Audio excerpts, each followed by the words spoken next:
रूस ने पोलैंड पर मिसाइल हमले की बात से खारिज कर दिया। देखिए रूस का स्टेटमेंट भी हम आपको बता रहे हैं। रूस का स्टैंड क्या है? पोलैंड में मिसाइल गिरने पर रूसी रक्षा मंत्रालय का बयान आया है। पोलैंड पर मिसाइल गिरने की रिपोर्ट को गलत बताया है। मामले को तूल देने के लिए ऐसी खबरें फैलाई जा रही हैं। रूस का कहना है रूस के खिलाफ नाटो देशों को उकसाने की कोशिश। रूस का बयान। एक और बड़ी खबर आपको बता दें, पोलैंड के नेशनल सिक्योरिटी अधिकारियों का वही बयान सामने आया है। मिसाइल धमाके वाली जगह पर जांच टीम भेजी गई है। पोलैंड नाटो देश और अमेरिका के संपर्क में है। पोलैंड मिलिट्री एक्सपर्ट धमाके वाली जगह पर पहुंचे हैं।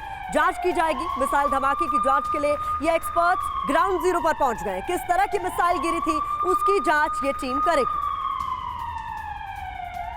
तो आपको बता दें कि जांच अधिकारी जो है वो मौका वारदात पर पहुंच रहे हैं। पता लगाने की कोशिश की जा रही कि ये किस तरीके की मिसाइल थी और ये हमला हुआ तो हुआ कैसे, किसकी ओर से किया गया। तो देखिए पोलैंड की तरफ से जांच शुरू कर दी गई। आइए अब आपको यह दिखाते हैं कि बड़े देशों और नेताओं की इस अटैक पर शुरुआती प्रतिक्रिया क्या रही, क्योंकि इससे समझा जा सकता है कि नेक्स्ट प्लान ऑफ एक्शन क्या हो सकता है। पोलैंड पर अटैक हुआ, पूरा विश्व सरगर्म हो गया। पोलैंड के राष्ट्रपति की बात करते सबसे पहले मिसाइल की जांच हो रही है। जो बाइडेन ने क्या कहा यह आप समझिए। हम मामले की तह तक जाएंगे, ये जो बाइडेन तरफ से बोला गया। ब्रिटेन के प्रधानमंत्री क्या बोल रहे हैं ऋषि सुनक, उन्होंने बोला कि हमले की रिपोर्ट का इंतजार है और इसके बाद अगला फैसला होगा। जर्मनी के विदेश मंत्री क्या बोल रहे हैं ये भी आप जानिए। हम पूरी तरह से पोलैंड के साथ खड़े हुए हैं। और रूस की तरफ से क्या बोला गया, रूस का पक्ष वो बोल रहे हैं पोलैंड में कोई मिसाइल हमला नहीं किया हमने। और एंटोनियो गुटेरेस यूएन चीफ की तरफ से क्या कहा गया, युद्ध को भड़काने से रोकना होगा। ये एंटोनियो गुटेरेस की तरफ से कहा गया। तिवारी सर मेरा सवाल आपसे है, ये जो रिएक्शन सामने आए हैं ये रिएक्शन आप कैसे रीड कर पा रहे, क्या आप समझ पा रहे क्या होने वाला है? कुछ अंदाजा लग रहा है इन तमाम स्टेटमेंट से आपको? देखिए ये जो अटैक की हम बात कर रहे हैं, मैं थोड़ा असहमत हूँ आप बातों से कि ये पोलैंड पे अटैक नहीं है। रशिया ये चांस कभी भी नहीं ले सकता कि पोलैंड पर अटैक करे, बिकॉज अभी G20 मीटिंग हुई है तो चाइना और इंडिया का स्टैंड ऐसा रहा है कि रशिया के आगे और नहीं जा रहा। जहां तक रशिया के साथ था उतनी रुका हुआ। रशिया इस बात को इनवाइट कभी नहीं करेगा, नाटो को कभी गुस्सा नहीं कराएगा कि नाटो को यूटिलाइज बहाना नहीं देगा। He will not give an excuse for NATO to stage a war on Ukraine on Russia. तो क्या ये ज़ेलेंस्की की साजिश है? ये कह सकते हैं, कह सकते हैं कि साजिश हो सकती है, लेकिन दूसरा पहलू एक और है कि ज़ेलेंस्की यूक्रेन ने जो एंटी मिसाइल जो काफ़ी रॉकेट्स फायर करते हैं वो उससे काफ़ी रशियन ओरिजिन के हैं। हो सकता है वो डेविएट करके बॉर्डर के बहुत करीब है, जैसे जहां जी बता रहे थे बहुत करीब है। और एक एग्रीकल्चर फील्ड में गिरा हुआ है जहां पर 2 जवान मरे गए हैं। अभी ब्रिगेडियर त्रिपाठी सही कह रहे थे, अगर अटैक करना भी होता तो जो एक मेन बेस है जो 25 या 30 किलोमीटर दूर है वहां करता। बिल्कुल सर, ये रशिया कभी नहीं चाह सकता। हमारे एक्सपर्ट्स का देखिए ब्रेकिंग न्यूज इस बीच एक और आ गई है। यूक्रेन में और ज्यादा रूसी मिसाइल हमले की आशंका है।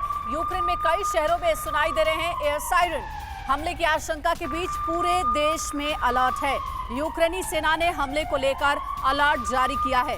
नागरिकों को नजदीक के शेल्टर में जाने की सलाह दी गई है। मनीष हमारे सहयोगी ठीक पोलैंड बॉर्डर से कुछ ही दूरी पर जुड़े हुए हमारे साथ और वहीं से अपडेट हम तक पहुंचा रहे हैं।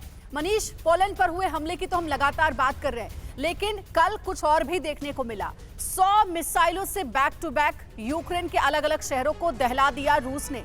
क्या अब रूस अग्रेसिव अटैक के मूड में आ गया है यूक्रेन के खिलाफ, एनर्जी क्राइसिस के बीच जहां बिजली पानी की समस्या से अलग तरीके से ही जूझ रहा है यूक्रेन?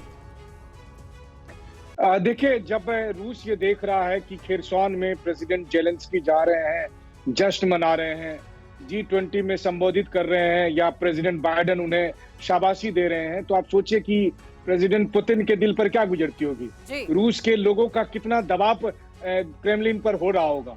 वैसी स्थिति में रूस ने कल वही किया जो रूस करता आया है।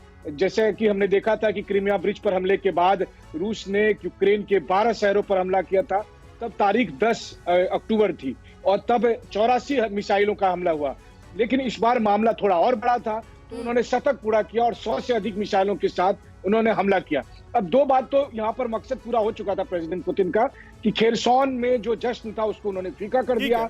बाली की जो तमाम नैरेटिव है उनको उन्होंने चेंज कर दिया। लेकिन यहाँ पर एक गलती ये हो गई, अगर मनीष इसको अगर इसी हो गई है कि एक मिसाइल इसी रूप में ले भी लें तो इससे भी ये समझ में आता है कि ज़ेलेंस्की पुतिन को चिढ़ाने में भी कामयाब हो रहे हैं। चाहे वो जिस भी पर्पस से कर रहे हो, चाहे जिस तरीके से कर रहे हो, लेकिन वो प्रोवोक कर पा रहे हैं पुतिन को, उनके नर्व्स को वो डिस्टर्ब कर पा रहे हैं। आशीष हमारे साथ जुड़े। आशीष, एक पूरा पर्सपेक्टिव अगर चेंज करके इसको मैं देखने की कोशिश करूं तो आप इसको कैसे देख पाते हैं? चलिए, और इस बीच देखिए कुछ तस्वीरें आई हैं बाली से खास तस्वीरें हम आपको दिखा रहे हैं। बाइडेन ने पीएम मोदी को सैल्यूट किया, तस्वीरें आपको दिखाएंगे। ये देखिए, ये खास तस्वीरें, प्रधानमंत्री नरेंद्र मोदी हाथ हिलाकर उनका अभिवादन करते हुए, और दूर से देखिए एक दूसरे का अभिवादन करते हुए, सैल्यूट करते हुए बाइडेन ने अभिवादन किया। उधर आप दूसरे कॉर्नर पे आप देखिए प्रधानमंत्री नरेंद्र मोदी हाथ उठाकर उनके इस अभिवादन का जवाब देते हुए। तो कुछ खास तस्वीरें भी बाली से लगातार आ रही हैं,